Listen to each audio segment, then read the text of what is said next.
What is going on, my friends? I hope you are doing well today. The team at TRE wants to say thank you so much for all the support. Thank you for joining today. This is the Real Estate Podcast, and we want you guys to do us a solid. If you don't mind, can you help us get the message out? We believe that real estate can be for anybody, and we believe there's opportunities for people to grow with us. So if you can, please share, subscribe, like, comment. Thank you for being here on our journey, and we are going to continue to add as much value as we possibly can and try to shake up the industry. Let's dive in. You have to have a passion for what you're doing. You have to care about what you're doing, or else it's not going to work at all. If you're looking at this from just the paper perspective of looking at just like a real estate investment deal, it's very, very enticing. But it will fall flat on its face if you don't care about what you're doing, because that all percolates through the entire business.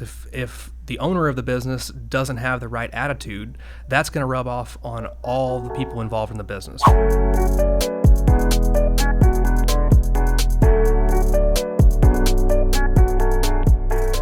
Hey everybody, welcome to the Real Estate Podcast. Today we have a special guest for you. My name is Alex Coffman. Matt is out viewing properties today, so I'm going to hold it down. But we have our partner, our friend, Parker Patterson.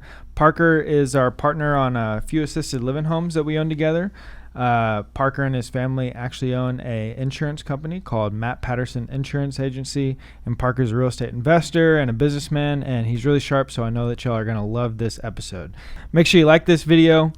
Share it with anybody you may think will find some benefit from it. Parker is a wealth of knowledge, and there's going to be some great details here about insurance and about assisted living homes. So, Parker, we met, I believe, first time you and I met, maybe you'd known Matt prior to that, but you and I met viewing an 8-plex in New Braunfels. Yep. We were wholesaling this deal, and I think you were there checking it out as a potential investment. Is that right? That is correct. Yeah, that's how you and I met. I think I had started following y'all on social media or something through some mutual friends prior to that, and then got on your buyer's list for the wholesaling aspect of things, and saw one that looked interesting to us, and went to go check it out, and it was happened to be that 8-unit in New Braunfels that you guys were wholesaling, and that's when I met you, and I guess you could say we kind of hit it off from there, and just kind of was intrigued by people that are like-minded and similar age to me, going the same direction and doing similar things that I'm interested in. So I think that kind of connected us from there. So yeah, definitely appreciated that. Yeah, of course. And prior to that, you have some rentals. You have a few duplexes, right? Yes. So that was how I had kind of made my jump into real estate. So I started out selling insurance. I was selling insurance part-time for my family's insurance agency while I was going to school. And then I finished that up at the end of 2016. And then started going full-time January 1st of 2017, selling insurance. And through some connections that I had made in the insurance business, started learning about real estate. Prior to that, it was a foreign concept to me, and I didn't really know a whole lot about it, and ended up reading the infamous book, Rich Dad, Poor Dad, upon recommendation of, at the time, one of my newfound friends, Cameron Whitehead, who I think had known Matt through some prior connections, and he was a part of the reason why I ended up being connected with you guys. And he was like, hey man, you got to check out this book. It's so cool. It's just really changed how I've looked at everything. I was like, all right, cool, whatever. I'll check it out. Read the book, and I was like, oh man, this is awesome. This is definitely something that I want to do, and just opened my mind to a whole different perspective of thought. And so started getting obsessed with it, started reading more books, learning more, kind of growing my knowledge base, because at the time it was like drinking from a fire hose. It was all new information to me. I didn't know a single thing about it. Did your dad or anybody else in your family have a big emphasis on investing in real estate? A little bit. We weren't completely foreign to it. My dad's got some properties, but it wasn't something that he'd ever set out to make a path in that direction. It just, the stuff that he had acquired had mostly been by happenstance, just stuff that had come up and been a good deal, or we needed it for office space or what have you for the insurance business. And so I had some prior knowledge of it, but not much at all, and especially not, kind of where I'm at today with, trying to do as much as I can in real estate investing, and just ignited that passion. once I just kind of started down that path, it was just all history after that. So. Yeah, of course. And your dad, so how long have y'all had Matt Patterson Insurance Agency for? I believe close to 30 years. I think it's like 29 years or something like that. My dad started it out of college. He went to Texas State and then graduated and went full-time, started his own agency from scratch. He always jokes that he was like, I started in basically a one-bedroom or a one-room little office with no windows. And he just started with a phone book and started cold calling. And that's how he started his business and how he grew it. And then slowly it started to grow from there. And in 2019, we were actually named the #1 farmers insurance agency in the entire nation. So wow, it's grown a lot in the last 29 years, and I certainly can't take credit for much of that. But it's been fun working with my dad and being a family business, working together. We get along really well. He's a great friend of mine. My younger brother started in the business here recently. I've got a cousin who's in it. So it's fun, going to work with people that you love and care about. And so it's been fun. And then I've also made almost all of my real estate connections through insurance, which it's been pretty interesting how that's happened. That's actually how I found technically my second deal. My first deal was actually the property that I've got in Wimberley, that duplex that I'd ended up general contracting myself. And then the second one was an insurance client that had a property in New Braunfels. And he had just been kind of hemming and hawing about, I don't know what I want to do with this property. I'm moving. He had been recently divorced, and he had a few rentals, and he didn't know what he wanted to do with them. And he was whining about how the insurance was too expensive. And I said, well, why don't you just sell it? And he was like, well, I don't really want to mess with putting it on the market and this, that, and the other. And I was like, well, I'll take a look at it. And just young and dumb, and went to go take a look at it, and ended up being a good deal. So we ended up buying it, and led to more. We ended up having another one that kind of fell in our lap around the same time from a separate insurance client that had a property that I think how it came up was he was having a conversation with my dad and had a property in San Marcos. It just so happened to be a duplex as well. And we were looking at small multifamily deals, so it made sense for us to look at it. So we ended up taking down that deal at the same time, and it started kind of snowballing from there, and fell in love with it.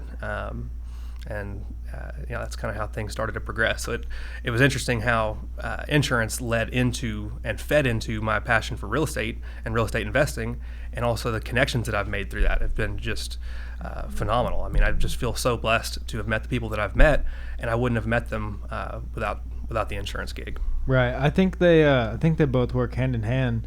I mean, we give you all of our insurance business, and I'm sure that there's a lot of people out there like us who buy a lot of real estate and just various different things where it's just easy to say, here, Parker, we got another one, and they both really work well together. Yeah, and I love it seeing it, representing the insurance side of things, seeing deals from the investor's perspective. The average insurance agent might look at a deal and give you the insurance agent answer. And that may not be the right answer for an investor, because they're looking at the deal from a different perspective than your average consumer that's just buying a home for their personal use, may have different insurance needs than somebody that's buying it as an investment.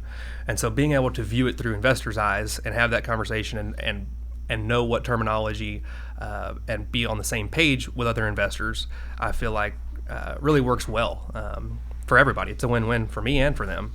Yeah. So. What have you learned in the insurance business as it relates to real estate investing? And I'll just kind of share my thoughts on it. So typically, I mean, insurance is always something that we're required to get. We always have loans on our properties, so we're required to get it. And we typically, we're not insurance experts, and that's kind of what we rely upon you for. And you've helped me out tremendous amounts, plenty of times where I'm like, look, Parker, I don't know. This is what we're trying to accomplish. This is what we're buying. This is what we're buying it for. And you help structure the insurance around what we're looking for while still protecting us and looking out for our best interest for things that we're not thinking about, or, we just don't know about, right? Like, we probably have 40 plus insurance I don't know, you'd know the number, how many we have. I've lost count. Yeah, it's up there. There's a lot of them There's in it, and I have no idea what's in any of them. Yeah. Honestly, which is probably a bad thing. But it seems like it's a full-time job, at least for us at this point, to oversee those. And so that's really just what we rely upon you for. Yeah, and that's a win-win for everybody, and I'm all about that. It works well for you guys because you don't have to go micromanage your insurance deals and worry about, well, was this covered? Is this covered? You can trust that somebody's got your best interest at heart, and that it's going to get taken care of. And then also, like you said, structuring the deal around how insurance plays into that. It might be a situation where to make the numbers work, we need to have a higher deductible, or we need to adjust the policy in some way to help with cash flow. And it's all about risk tolerance. I mean, it's all from the investor's perspective. If you're throwing every dime that you have into this property and you don't have the cash to afford a high deductible, then that's probably not going to be a great idea. But if your risk tolerance is high and you say, look, we would rather have the cash flow on this property and not bet on something going wrong, and we can eat it if something does happen, we're going to play the law of large numbers, and we've got a bunch of units, and that works for us. And so we've got some flexibility with that, and allows us to come up with something that's a perfect fit for whatever the client is, or whoever the client is. How often does something go wrong? Oh man, it feels like for me it's every day, because with just the volume of clients and such, that the law of large numbers does catch up with us, and it seems like we've always got something going on. But it's just hit or miss. I mean, Texas does have more claims than most states. Texas has higher insurance rates than most other states do, because we get lots more severe weather. We get pretty much all of it. We can get hurricanes. The only thing we really don't deal with is earthquakes, but all the extreme weather that can cause massive damage, from wildfires, floods, hailstorms, we get it all. So Texas insurance tends to be more expensive, and that's why. So we deal with claims quite often, but it just depends. It just depends on weather patterns and everything else. So I don't think we might have filed, maybe a couple claims or attempted to a couple of times, but for us it doesn't happen that often where we have to file claims. And so I was just kind of curious. I'm sure, being the largest farmers agency in the nation, I'm sure you do have a lot of claims being filed. But at this point, I'm curious. So let's say I did have a claim. I call you, I guess, and I say, hey, Parker, XYZ happened. Y'all probably follow your process, but then you're not actually insuring our properties, right? You are brokering the insurance? Yeah, so I'm the agent that represents the insurance company. So every agency is different. We like to be a little more hands-on with our claims process than most. So let's take you as an example. Let's say you guys just bought a property and you've got a potential claim. You called me about and said, hey, this is what happened. What do you think we should do? And I say, oh, well, first thing we want to do, depending on what it is, I mean, if it was like, say, a fire or a huge water deal where there's obviously going to be a claim, then we'll go ahead and get the claim started immediately and put a rush on it and get the ball rolling as quickly as possible. If it is something that's maybe questionable, it might not be too much above what the deductible is, then what I would always advise is getting an estimate first. And so we've got a wealth of contractors that we work with that we can help connect you with to get an estimate. Let's say you had a $5,000 deductible and it's a $6,000 claim. I would tell you guys, don't turn that one in. It's not worth getting $1,000 yield on this insurance claim when your insurance is going to go up next year because you filed a claim. So being proactive on that really works well for everybody, because it doesn't waste your time if you're just going to turn in a claim just for the sake of turning in a claim, and then it ends up being below the deductible or not worth anyone's time, and your rates are still going to go up because of it. So how much do the rates go up? In that example, for there's no exact answer, but I mean, it goes up well over that $1,000 number that you would get from the insurance company? Potentially, over the period of time. So say they take a 15% rate increase. Well, that could catch up to you over the period of, say, 3 or 4 years if you've got a claim on your record versus not having a claim on your record. If it's something close like that, I would usually advise them to just go ahead and handle it out of pocket. And so once it goes up, it doesn't come down? No, very rarely. I mean, insurance is just like everything else. I mean, the cost of just about everything has gone up over the past few years, and insurance has to keep up with that. So cars cost more than ever to fix, houses cost more than ever to fix, and so that all factors into things. So insurance naturally has had to keep up with the rising cost of everything else.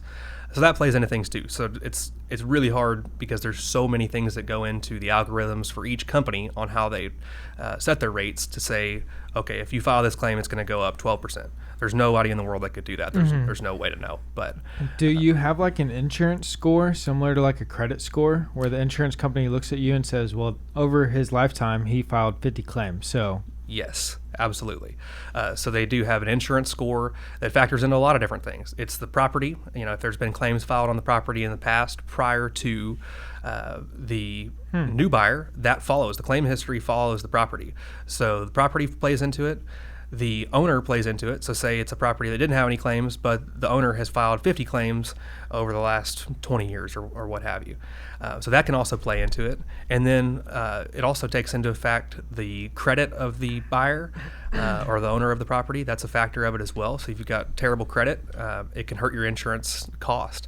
It's interesting. There's a lot of different things that go into it, but those three, at least on property insurance, tend to be the biggest drivers.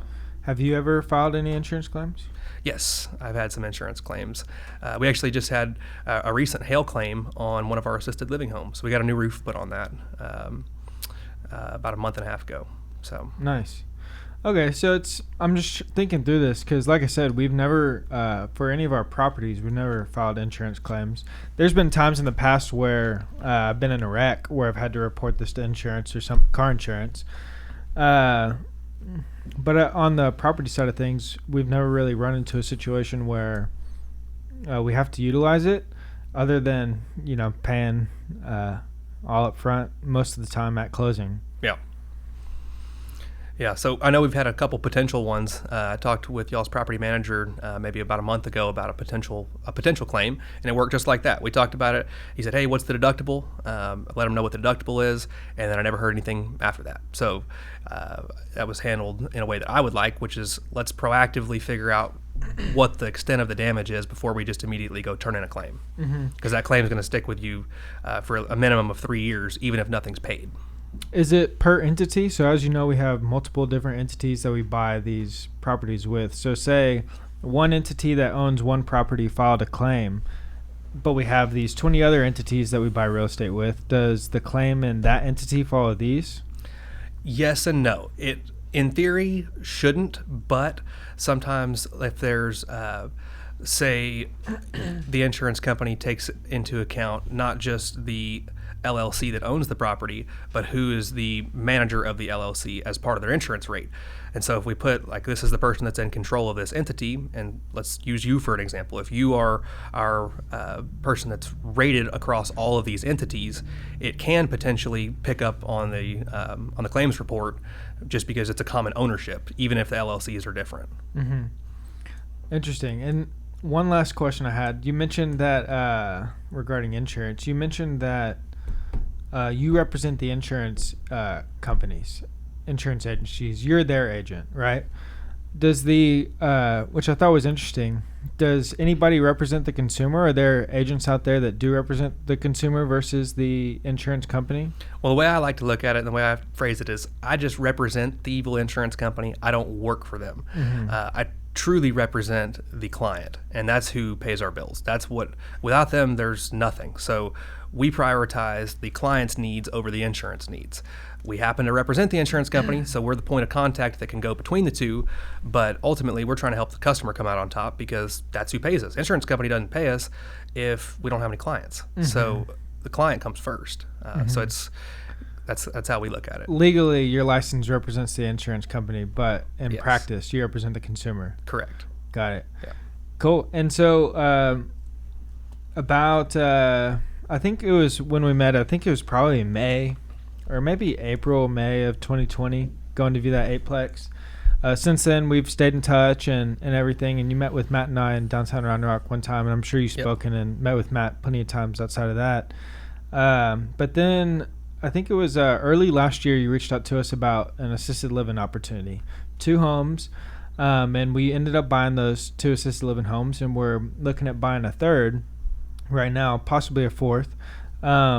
How did that come about, and what sparked your interest in assisted living homes as not only an opportunity for investment, but as a business to run and for people to help? Yeah, so we were actually looking at our existing properties and trying to find out ways to increase cash flow. we were looking at converting some of our long-term rentals to either midterm or short-term rentals. And just happened upon, I don't know if it was a Google search, I don't remember exactly how it happened, but we happened upon this, at the time, completely foreign concept to us, which is residential assisted living, which is taking a typical single family home and converting it and setting it up for essentially a group home for the elderly. And I was like, that's a really interesting concept. So I clicked on the link and kept following and learned more information and got connected with the Residential Assisted Living Academy. And to make a long story short with that, we ended up going through their training program, which was immensely helpful. They know everything that there is to know about residential assisted living and helped. We have coaches that we work with.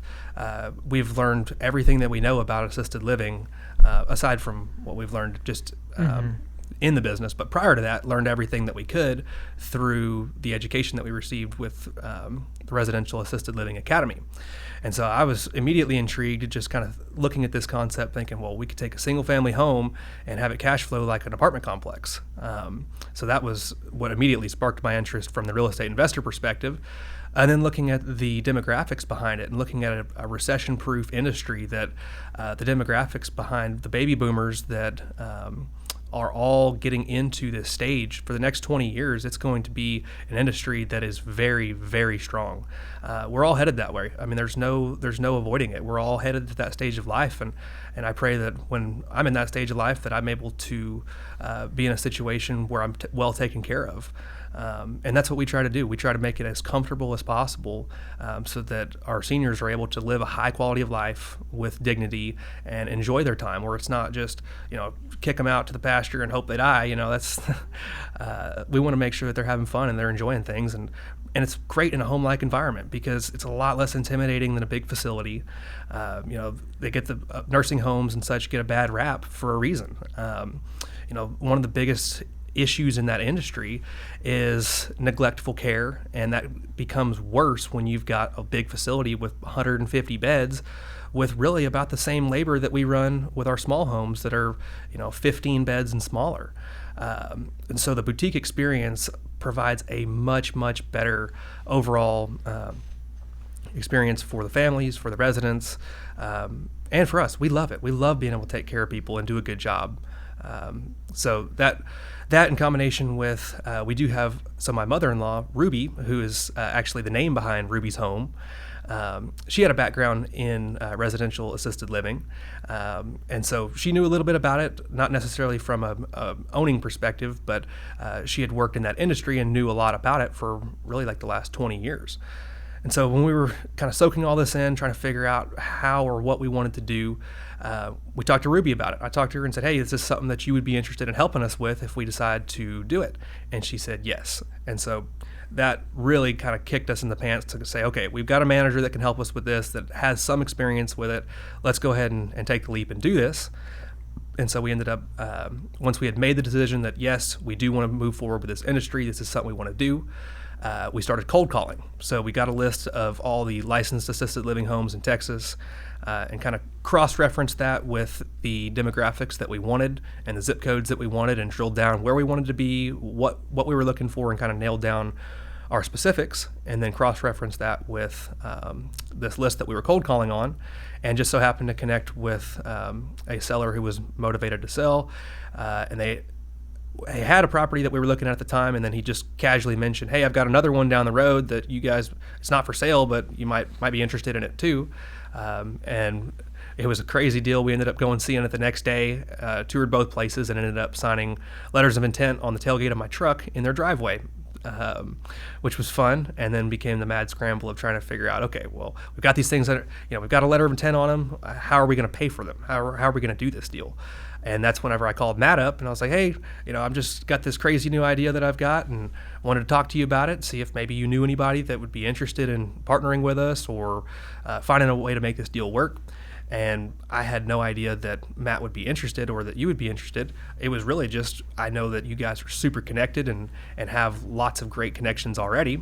So I thought, well, let's go ahead and set up a meeting and see where that goes. And to my surprise, Matt was super excited about it. He was like, wow, this is really cool. I could see us getting behind this. And at the time, I think you guys had some cash that you needed to get going. And so I said, Not all right. really. We never have it just sitting around. We had to figure out a way to get it done, but we did. Yeah, and y'all did. And so, yeah, that's how we got here. No, it's cool, man. And it was, I don't think Matt ever went to go tour them, but I went to go tour them with you, both houses that one day. And prior to that, I've owned a sober living home before. Much different. Similar concept, though. And, man, I'm glad that you guys and Ruby and you and your wife just really love it, because it's hard. It's not just a business, right? You're dealing with human beings and people in tough situations. And I think somebody who's going to run that or, be involved in it, they just really have to love what they're doing and love helping people, because it's hard, And when we went to go tour it, it's just so sad. Anytime I go to a assisted living home, and like I've got a grandfather in an assisted living home, and it's just so sad being in there, and it's sad and happy, right? Like, because they're really excited to see you and they want to spend time with you, but at the same time you just know that they're not going to be around for long. Yeah, and kind of going back to what you talked about when you first toured those two homes, where they were when we toured them originally and where they are today are unrecognizable. I mean, just from the physical appearance to the house, we've done lots of renovations, brightened the place up, done lots of things to improve the homes, which has been great. But then just the complete overhaul of how we've tried to bring joy into the home is truly what we've been focused on. And I was just there earlier today, and it was just a night and day difference going back to what it was a year ago and where it's at today. Walking in and seeing smiling faces, seeing the staff happy, seeing the residents happy. We're doing so many cool things. We've got we actually do private concerts at our assisted living home. So we've got a group that comes in and has classical music, and they come in and play and do all kinds of cool stuff. And we've got pet therapy. We've got a private chef. We've got all this cool stuff that seeing it actually come to life and what it does to the residents and for them, and seeing the appreciation, seeing the families appreciate that, and just seeing the overall happiness and joy of the home completely change, just a total different energy, has been very, very rewarding. It's been a lot of work and a long process to get here, but it's all been worth it, and seeing that outcome is definitely makes it all worth it. Yeah, and y'all done a great job. When you were going before pulling the trigger and cold calling and finding these first two assisted living homes, and you were going through the academy, was there anything where you were like maybe apprehensive about, or a little nervous, or in fear about going down this road with these as investment properties? Yeah, I mean, it's definitely the fear of the unknown, just not knowing what we're getting into. This is totally different. Looking at it from a real estate investor perspective, you think, okay, the numbers are great on this. This is going to be an easy deal. We'll just hire the right people. It'll be easy. And in theory, it can be, but in practice, there's a lot more variables that you don't think about when you're just looking at it on paper. Then you deal with situations where, okay, well, we never thought what happens if this happens, and learning how to navigate those difficult situations has been a learning curve for sure, but we're getting it figured out, and we're getting the right systems and processes in place that have eased that. But yeah, definitely the fear of the unknown was the biggest thing. Had a ton of support from the Residential Assisted Living Academy, which helped a lot. We went out to Scottsdale, Arizona 2 or 3 different times and had week-long trainings out there. Learned so much specific to memory care and specific to assisted living. And then going and meeting other owner-operators that are doing the same thing, getting encouragement from them definitely helped a lot. But I mean, I think everybody's going to deal with some aspect of fear, regardless of what it is. I mean, even if it's just a regular long-term rental, that would be a lot more passive than what these are. It's big for anybody. So, yeah, no, of course. I was just curious, maybe in your scenario, if there's anything specific that stuck out. Like for me, it in theory and on paper, it sounds great to be like, yeah, this is going to provide a great return, and we'll just go out and hire the right people. But I think we know how hard it is to, first of all, hire the right people, and 2, you have to set that entire thing up, and it's a tremendous amount of work. It's not, for the person who's operating it, it's not just investing in an assisted living home. I mean, it's running a full-time business. Yes, absolutely. So if anybody that is thinking about getting into assisted living, I would just give the piece of advice that is, you have to have a passion for what you're doing. You have to care about what you're doing, or else it's not going to work at all. If you're looking at this from just the paper perspective of looking at just like a real estate investment deal, it's very, very enticing, but it will fall flat on its face if you don't care about what you're doing, because that all percolates through the entire business. If the owner of the business doesn't have the right attitude, that's going to rub off on all the people involved in the business, from the staff to the residents, and that's going to drag everything down. And if you're just looking at it from that perspective, it's very unlikely that the home is going to thrive. And so that's been a big thing for us, is that we go above and beyond and do the things that the little things that make the biggest difference. And it's created a culture that's working for us. We've got, the staff is happy. We love our staff. It has come so far from when we started to where it's at today. But I don't think any of that would have been the case if we just treated this as, we're going to run this as passively as possible. We don't want to hear anything from y'all. Y'all figure it out.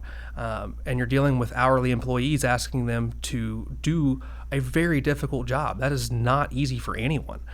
So we're asking a lot. But when they see that we care and that we listen and that we're involved, it makes a huge, huge difference in building that culture, and then everybody wins.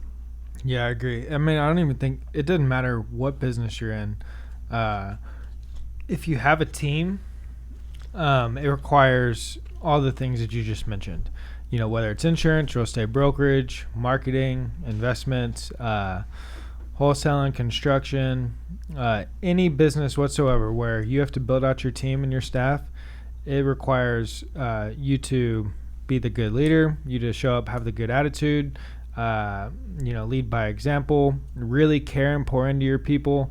It's not about you. You can't just step away and be passive. They need somebody there to lead them. They need somebody to tie all these things together. They need somebody to, lead the team. And it's that in itself, just leading, not even doing any other specific task in the business, is a full-time job. Absolutely. Yeah. And you're exactly right. It's not just this industry, it's every industry. There has to be strong leadership in place for a business to thrive.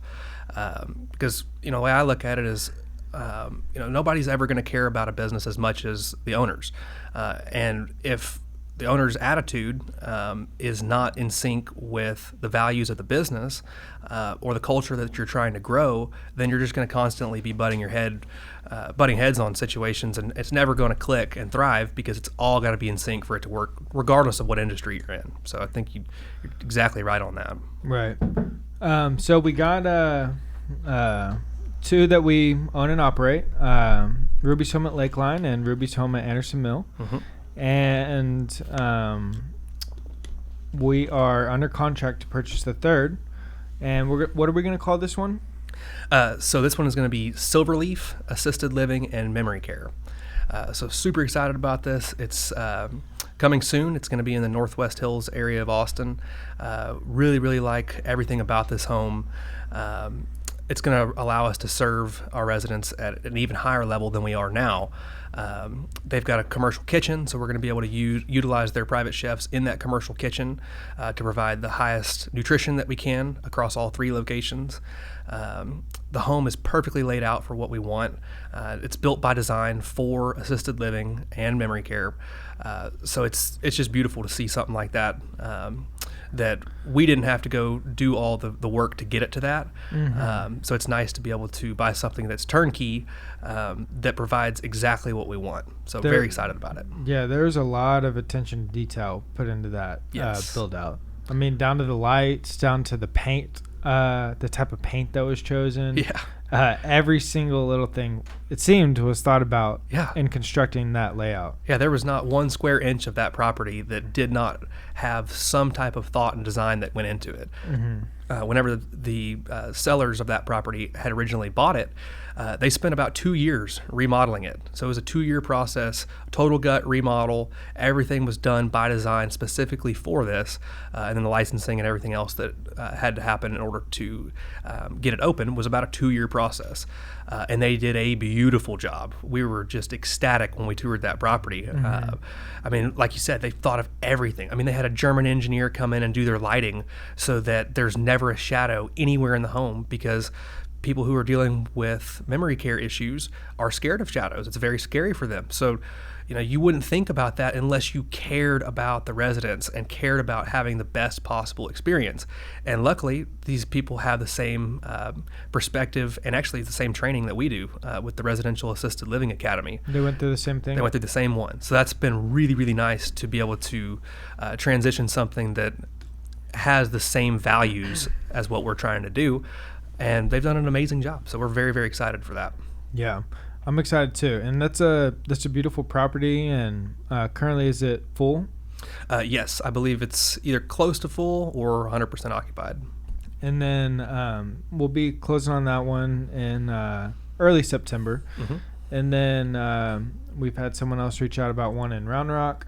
And on our previous, Matt made a reel on Facebook and Instagram and everything about this. And we've had, I could probably pull up my phone right now, look at notifications on Facebook, and there's comments or, people asking about assisted living. And so there's a lot of people really interested in it. And there's a lot of people really interested in everything too, though. Yeah. There's a lot of people interested in real estate investing, but, not too many people actually do what's necessary to invest in real estate. Yeah. So what would be some of your tips for people who are looking to get into this industry? I know you mentioned, do not get into it unless you, really care about it. But is there anything else that you would advise people who are looking into assisted living homes? Yeah, I would say stack up on your knowledge. Make sure that you're investing in your education. For us, the Residential Assisted Living Academy was an absolutely critical move for us to do this. If we would have tried to figure this out on our own, it would have been almost impossible. So leaning on them has been absolutely well worth it. And they've got a ton of resources and can help with anything and everything related to whether it's training, to individual issues you're dealing with in your assisted living home, concepts if you're going to do new construction. They've got everything you can think of. So they're an excellent resource, and that was a huge help for us. So I'd say align with your values, make sure that you love what you're doing, that you have a passion for this and care about what you're doing, and that it aligns with your values. Stack up on your knowledge, learn everything that you can so that you can do a good job. So it's not just a concept of you caring a lot. You actually know how to perform the right tasks and run a high-level business that ultimately benefits the residents by being done correctly. So those two things have to be in sync for this to work. That would be the main two things: education and have your heart in the right place. Mm-hmm. Is there any state or anywhere that may be better for assisted living homes, residential assisted living homes? We haven't really explored markets outside of Texas. We love the Texas market and specifically the Austin market. And for us, that's where we're focused. So I haven't done a lot of research into other states, but every state has to have them because people live in every state. And this is something that is unavoidable. And, one thing that is interesting about this is that by providing a home-like experience like we do, it's a regular single-family home that's set up for a group home for the elderly. The alternative to this, so a lot of people think, well, it sounds expensive. Well, the alternative is, if you want the highest level of care possible, if you were to go hire caregivers to come into your home and provide the same level of care, it would be 10 times as much. If you're 10 times? Yeah, what it would cost, potentially 10 times as much, maybe 5 times as much. It would be significantly more. It's not even in the same ballpark to provide the same level of care. Whereas the alternative to that would be a big facility where, typically The price points are going to be somewhat similar to a residential assisted living home. Sometimes it's less, sometimes it's more, depending on what it is. But you deal with much worse ratios at facilities in most cases. Typically you're going to be 100 plus beds, and like I said, they may have the same number of staff that we have for dealing with 15 residents, and they've got 150. And so that is a huge thing that people don't realize, is that we're able to actually save quite a bit of money in comparison to what the alternative is, while still providing an excellent high level of care that wouldn't be possible. I mean, if you were going to go spend 30 grand a month to have people come into your home and provide 24/7 care, that's not feasible for many people. That's a lot of money. And so, being in a different price point that's nowhere near that, while it might sound expensive at first, it's so much cheaper than the alternative, and so much better off than the other alternative of going into a big facility, because the care is not there. So you're going to spend the same amount of money and not get the care that you need. So that's really the niche that we've been able to fill and provide a much needed industry. Where can people learn about Ruby's Home and soon to be our new ones? So we've got our website is www.rubyshomecare.com, and then we've got a Facebook page you guys can follow. We've got a new website coming for Silverleaf. I believe it's going to be silverleafeldercare.com. So more to come on that. I'm sure we'll have social media channels coming on that shortly.